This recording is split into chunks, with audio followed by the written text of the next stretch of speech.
A UK judge is allowing legal documents to be issued as an NFT.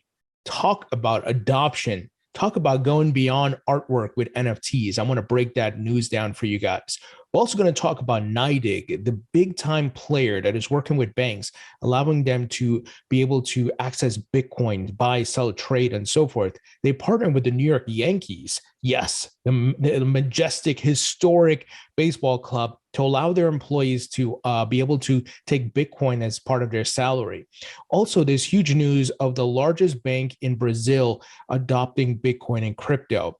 We're also going to talk about the SEC and Gary Gensler and statements he made today with regards to crypto regulations. And it looks like a summary judgment is coming with the SEC Lbry case. And there's a bunch of Ripple XRP news to talk about. Well, let's break it down.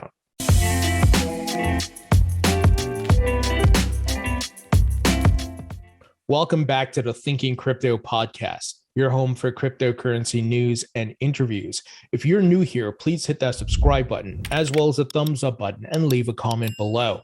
If you're listening on a podcast platform, please give me a 5-star rating. Quick word from our sponsor, and that is Linkto, which makes private equity investment easy. Linkto is democratizing the process to be able to allow individual accredited investors to access crypto companies and tech companies and get equity, get shares before their IPOs. And Linkto was really the first or one of the first in investing in Coinbase before they went public. And that, they made a lot of money off of that, including their respective users at the time on the platform. And you can double dip just like the institutional investors. You can hold a token and the tokens, and you can also invest in the companies building the infrastructure. So some of the companies they have in their portfolio includes Blockdaemon, Ripple, BitPay, Dapper Labs, Uphold, Abra, and many more. So if you'd like to learn more, please visit the link in the description. Now, first things up, guys, we got to talk Celsius. Yesterday they filed for their bankruptcy, but it has been revealed through their bankruptcy filing that they are in a $1.2 billion hole on their balance sheet. Holy hell. I mean, my God, I don't know what they were doing over there, but this is bad. And I'm letting you guys know about this because this situation is still unfolding and we don't know what may happen and how that may affect the market. So it's important for us to stay on top of it. And anything that could be a black swan event, a huge catalyst that will drive the prices down, we want to be aware of that, right? As investors, because if these things are going to drive the prices way down, and we remember, we're, as investors, we want to buy the low, sell the highs, and we want a DCA, right? So we want to know, okay, should we wait or should we not wait? Could there be a potential event coming up? And so on and so forth. Now, check this news out, guys. I think this is significant. I am a believer in NFTs, and I'm not talking about Bored Ape Yacht Club and monkey pictures alone, right? I'm not talking about artwork. Yes, artwork is part of it. I'm talking about the future adoption of NFTs in multiple industries. So look at this. UK judge has given the approval for legal documents to be served as an NFT or via an NFT. In Britain, you can now use blockchain to sue someone. And this is an article or a report from Bloomberg. Here is the title of the article. You've been served via NFT. Court gives okay to sue on blockchain. Guys, how times are changing. It's amazing what's unfolding. A UK judge gave the go-ahead to serve legal documents, the process of bringing a lawsuit to a person's attention over the blockchain ledger by a non-fungible token for the first time, according to court documents made public this week. They go through here talking about what an NFT is. We all know what that is. The ruling comes from a case brought by Fabrizio de Aloa, founder of online gambling company, an online gambling company who's suing cryptocurrency exchange Binance Holdings and other platforms. The Aloha filed the claim after his crypto assets were fraudulently cloned on the brokerages. The court also ruled that the exchanges were responsible for ensuring stolen crypto is not moved or taken out of their systems. The service will now take place by airdropping the lawsuit documents via NFT into two wallets that were originally used by the Aloha and stolen by the fraudsters. This paves the way for victims of crypto fraud to sue unknown crooks in the UK. Law firm Gambron and Partners LLP said. This is very interesting. What's also interesting, they don't really say which blockchain, right? We've talked about NFTs are going to be built on multiple blockchains. We already see it on Ethereum, Solana. We see the XRP ledger is getting ready to launch NFTs, and many other platforms are enabling this, Cardano and so forth. So I would be very curious to hear which blockchain they're using. But nevertheless, guys, look at what is happening. This is the future, my friends. And NFTs are going to be part of the legal system, healthcare, real estate, and verifying documents, voting, IDs, all that stuff. It's coming. It's going to go beyond just artwork. And you're going to have the sports industry using this for collectibles. We already see NBA, NFL, and these folks are already doing it.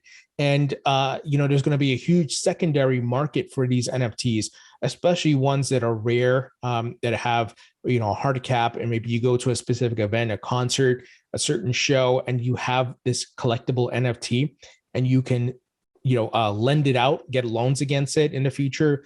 Eventually, you can sell it in the secondary market or whatever it may be, or you lend it out in a way that not for a loan, but rather you say, hey, you can borrow this NFT for a month because it has a certain types of content attached to it, and you pay a fee. So it's like you're renting it. So that's very, very interesting, guys. And I'm excited for the future of NFTs. Now, do I personally own any NFTs? No, I don't. I'm still waiting to see what's going to be my angle, because I just don't want to go buy any type of NFT. I don't have millions of dollars to go spend on a Bored Ape or a rock, right, on Ethereum. So I'm looking at more, what are the technologies that I can invest in? Also, maybe something related to a token. But obviously, I hold the tokens for many of the blockchains which NFTs are going to exist on. So I'm just letting you guys know where I'm at. Many of you may own NFTs. There's nothing wrong with that. I'm just waiting and trying to see what's going to be what's going to survive the bear market, because there's going to be a lot of projects that are going to die. So very, very big update here around NFTs. Now, NYDIG, which is a huge, huge player working with credit unions and banks around the country. They are enabling Bitcoin to be bought, sold, traded, all that stuff. And they're building this massive infrastructure on and off ramps for these banks. And if you all remember, I interviewed the CIO of NYDIG, Patrick Sells, and this was back in February. They had raised $1 billion in Q4 of last year, $1 billion. And they're working with all types of credit unions and banks. And they're, guys, they're not making the huge headlines like they should, but this is a massive player. Well, they have partnered with the New York Yankees. So obviously historic ball club, right? Here's the announcement. Excited to announce that NYDIG is the official Bitcoin payroll platform of the New York Yankees. Using our Bitcoin savings plan, employees of the organization will be able to allocate a portion of their paycheck to Bitcoin. Guys, this is huge and makes me very bullish. And they are only working with big names. I think just not too long ago, they had partnered with Deloitte and some others as well. So huge, huge news here.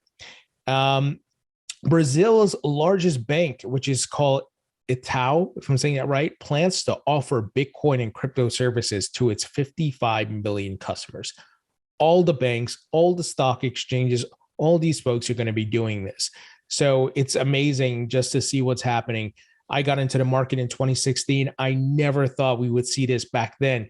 But as the market started growing and I learned about the technology and I'm like, wow, this is going to disrupt everything. It's amazing what's happening now years later. And guess what? More of this is going to continue to happen. Now, Ripple released a report, and it's very interesting. According to Ripple, 76% of financial institutions expect to use crypto in the next 3 years. So obviously, Ripple works with a lot of institutions, banks, and so forth. And here's the report here called Crypto Trends in Businesses and Beyond. And Ripple's Craig DeWitt, who, by the way, today announced he is departing the company to work on a startup that he founded. It's going to be still closely connected to Ripple. It's actually funded by Ripple, and they're going to build on the XRP ledger. So he's not going too far. But it's something he tweeted out to a question somebody asked, and he said, as inflation plus rates go up, those Nostro accounts get even more expensive by the day, ... So what is Ripple trying to do? Eliminate Nostro Vostro accounts and have banks and financial institutions use their liquidity hub, which uses XRP, to move funds across borders and in a much faster settlement time, cheaper cost, and so on and so forth. So very interesting, because I didn't know that. I didn't know inflation and rates going up affect the Nostro Vostro account. So very, very interesting, my friends. And here's essentially what Craig DeWitt is building. It's called Super Mojo, and they're building a platform to make NFTs more accessible. So they're doing their thing with NFTs. I'll be interviewing Craig possibly next week, and we'll talk about it and what he's doing and how they're going to be doing this. Now, SEC Chair Gary Gensler today said the SEC can use exemptive authority to regulate crypto. This guy is a joke, man. We've talked about it ad nauseum, so I'm not going to go on a rant, but it just annoys me. This guy is crazy. Well, the SEC is certainly not looking good recently. Obviously, the Ripple got a huge victory in the lawsuit with the judge calling out the hypocrisy of the SEC. And this was covered by Fox Business. So I'm glad mainstream media is picking this up. Well, Lbry, who's been tied up with the SEC in a lawsuit for years, they tweeted out today saying a ruling on summary judgment in the SEC versus Lbry case will take place on July 20th at 1 p.m. Eastern. Summary judgment is some made up unconstitutional bullshit where you're denied your right to a jury trial. If you want to see the outcome in person, you can come to yada yada, give the address here. So they said, honestly, we're just happy to be approaching a resolution. This has been 4 years of torture and abuse by utterly depraved people. I love Jeremy and the founder of Lbry and the folks there. They don't hold anything back. They give it as raw as possible, calling out the SEC and their nonsense. So this is cool. Finally, guys, Bitfinex has donated 36 Bitcoin and 600,000 in USDT to help communities and small businesses in El Salvador. This is a pretty big item here.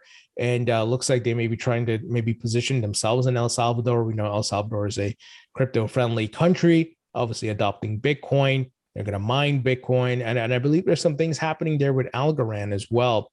So interesting move on their part. Well, guys, that's the news. Would love to hear what you guys think. Leave your thoughts and comments below. Hit the thumbs up button, share this video, and I'll talk to you all later.